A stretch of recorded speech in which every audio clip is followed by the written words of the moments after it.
ये आकाशवाणी रायपुर है। छत्तीसगढ़ी समाचार बुलेटिन के संग किरण वर्मा के जय जोहार। अब सुनाओ आज के प्रमुख समाचार। प्रधानमंत्री ह कहिन कि 100 करोड़ कोविड टीका लगाए के बाद भी महामारी के खिलाफ देश की लड़ाई अभी सिराए नहीं है। आज बिहनिया राष्ट्र ल संबोधित करत ओमन ह तिहार के दौरान लोगन मन ले पूरा सतर्कता अउ सावधानी बरते के करिन अपील। मुख्यमंत्री ह आज रायपुर म एक कॉन्फ्रेंस ल संबोधित करत प्रदेश म नशा के कारोबार ल रोके बर कड़ा कार्रवाई करे के निर्देश दिन अउ राज्य सरकार ह राज्य प्रशासनिक सेवा के 8 जिन अधिकारी मन के तबादला करत ओखर नवा पदस्थापना के आदेश जारी करिन।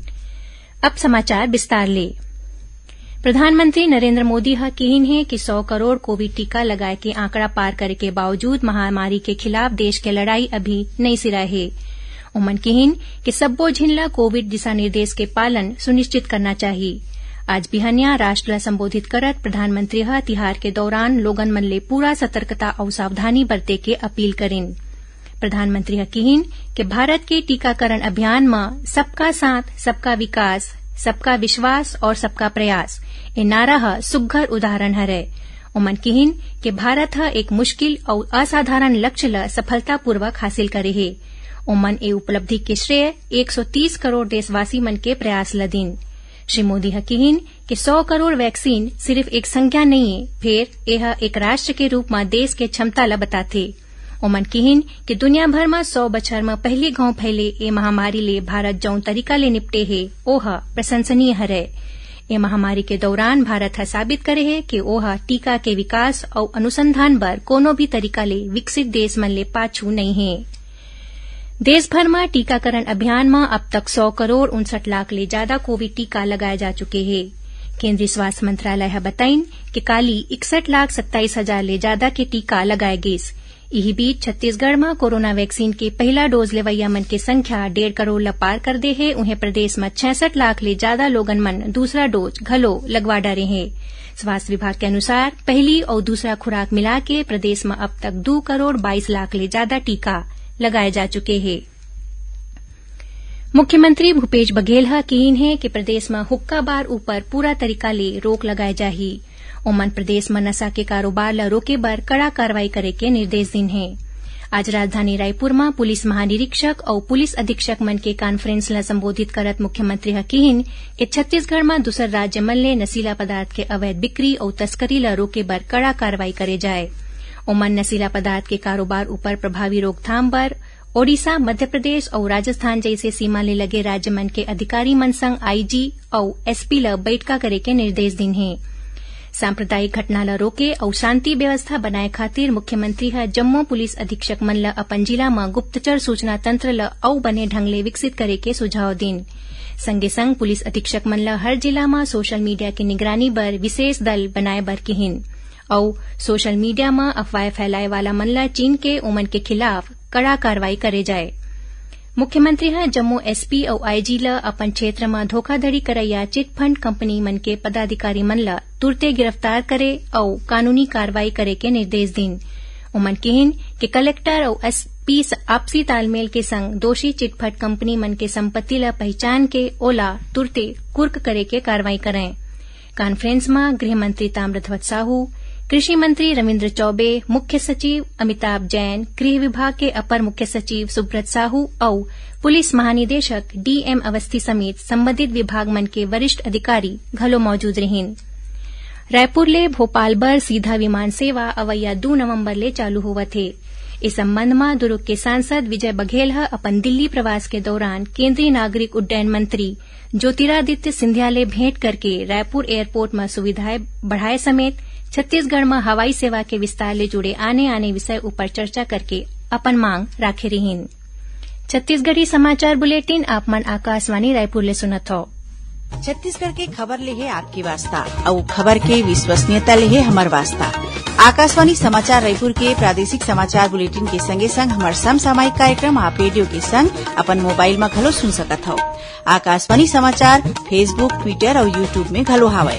हमार फेसबुक पेज हरे Chhattisgarh news on AIR, Twitter handle CGAIR news और हमार यूट्यूब चैनल हरे छत्तीसगढ़ AIR न्यूज। तो अब रेडियो के संगे संग आपके मोबाइल के माध्यम ले हम आप तक पहुंचत हन छत्तीसगढ़ के हर खबर पर सुनत रहो आकाशवाणी समाचार।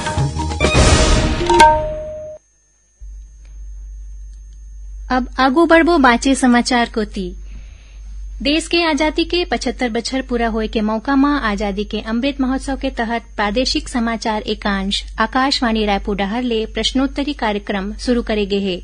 एमा छत्तीसगढ़ी बुलेटिन सुनैया मन बर आज के सवाल है, असहयोग आंदोलन के बेरा वामन राव लाखेजी ह कौन से उपाधि के त्याग करे रिहिन। सवाल एक घाव अउ सुन लेवो। असहयोग आंदोलन के बेरा वामन राव लाखेजी ह कौन से उपाधि के त्याग करे रिहिन।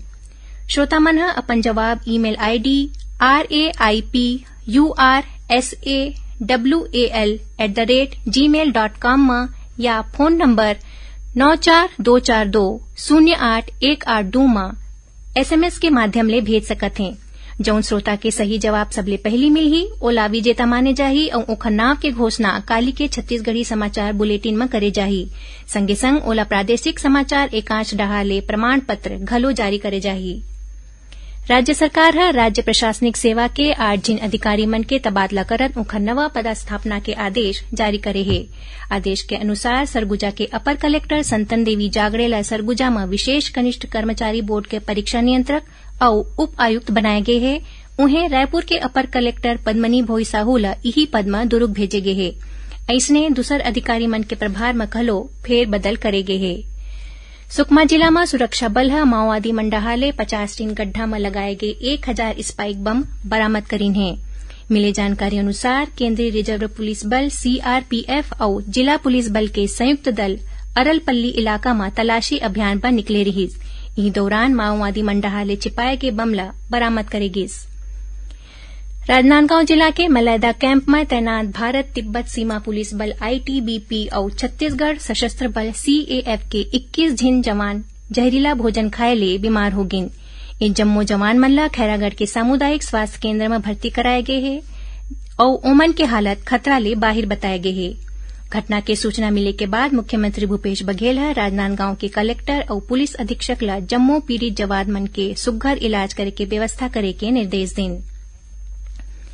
राजधानी रायपुर के साइंस कॉलेज में 28 अक्टूबर ले 30 अक्टूबर तक आयोजित होवैया राष्ट्रीय आदिवासी नृत्य महोत्सव में हिस्सा ले बर अभी तक 8 ठिन देश मन के सैद्धांतिक सहमति मिल गए हे।